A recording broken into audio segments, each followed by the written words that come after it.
કીણીને કરને હાથીને મણ આપે મારો નાથ મોરારી. દેવારે વારો નથી દુબળો અને ભગવાન નથી ભિખારી, તો સૂતાને જગાડી આપે. હે મારા વાલા, શ્રાવણ મહિનો હાલે છે, અત્યારે શિવજીની પૂજા કરો, ભક્તિ કરો, અને થોડાક દિવસમાં દ્વારકાવાળાની આઈટમ આવે છે, એનો જન્મદિવસ મારા વાલા.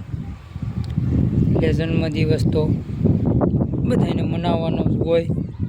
મારા પરમાત્મા કૃષ્ણ પરમાત્માનો જન્મદિવસ છે મારા વાલા. એટલે દેવારે વારો નથી દુબળો ને ભગવાન નથી ક્યાંય ભિખારી, સૂતાને જગાડી આપશે વારો મારો. અખંડ રોજી તો હરિના હાથમાં મારા વાલા. ઈશ્વર બધાને કીડીને કરને હાથીને મણ બધાને આપે જ છે, અને જેવું જેવું જેનું કરમ હોય એવું ફળ ઈશ્વર આપે જ છે મારા વાલા. એટલે આનંદ માર્યો, મોજ માર્યો, અને શ્રાવણ મહિનામાં ભક્તિ કરો શિવની મારા વાલા.